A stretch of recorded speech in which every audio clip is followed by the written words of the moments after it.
Hey guys, and welcome back to my channel and happy Wednesday. I hope you're all safe and well and having a lovely time in this beautiful hot weather. What are you doing at home? Are you enjoying your paddling pool? Are you catching a few rays? Well, if you want to tell me what you're doing, do go and email me. My email address is there and it is always in the description box. So what happened to Peter Picker? Peter was a picker, wasn't he? And he's trying to build this massive ball of bogies. He calls it the Ultra-BOGEY, the Snot sphere. But what happens to this? With new bogies being picked, licked and flicked onto it by the minute, Peter's snot sphere was becoming too big even for his bedroom. The boy's bed and wardrobe were crushed by the size and weight of his truly evil-looking Ultra-BOGEY. One morning, while rooting around in his nostril, Peter found a particularly large bogey. Without a second thought, he wiped it on the snot sphere. But this was one final piece too many, and the boy heard a buckling sound. Thwang! It was the floorboards creaking under his enormous weight of his Ultra-BOGEY. Peter raced out of his room and downstairs to the kitchen. Looking up at the ceiling, he saw cracks shooting across it. Crack! Then, just before Peter could pick his nose again, the snot sphere crashed down the ceiling and landed next to him. Boom! Ah! Screamed the boy as the dust and debris covered him. Peter had very nearly killed by his own mucus. And it was on the roll now, literally, and heading straight for the boy. Peter dashed out his house, but the snot sphere smashed through the front door. Crash! And it chased its creator down the street. Peter's parents stared down from the bedroom window, their mouths wide open, but no sound came out. Such was their shock at the scene. Being made of compact bogies, the snot sphere was incredibly sticky. As a result, it picked up everything in its path as it rolled. A little dog. An old lady who was walking her dog. A bicycle. A boy riding a bicycle. A lawnmower. A gardener using a lawnmower. Soon all these things and more were spinning wildly down the road, stuck to the snot sphere. Peter's bogey was growing bigger and bigger. The bigger the bogey became, the faster it could roll. As Peter kept on running and running and running away from it, the snot sphere picked up a postbox and an uprooted tree. Even a car became stuck to it. When the ever-growing snot sphere rolled on top of a bus full of people and managed to glue itself to the roof, Peter really began to panic.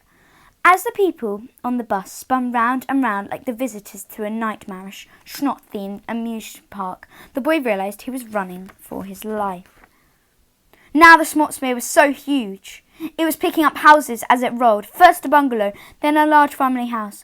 With the house, the bungalow, the bus, the car, the tree, the postbox, the lawnmower, the gardener using the lawnmower, the bicycle, the boy riding the bicycle, and the little dog, and of course, let's not forget, the old lady who was walking her little dog, all stuck to it.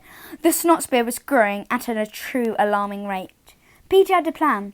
The only way he could survive was to go underground. That's where the snot sphere could not reach. Up ahead, the boy spied a drain and dashed towards it. Desperately, he pulled on the grate with all the strength. Please, please, he indicated. His fingers slipped in the metal. They were wet and withered from being up in his nose all day. Just in time, Peter managed to pull the grate and leap down into the murky depths below. Splash! The snot sphere rumbled overhead. Rumble! Peter breathed a huge sigh of relief, which echoed around the drain. Ah! When he felt it was safe again, the boy climbed back up to the surface, covered in grot from the drain.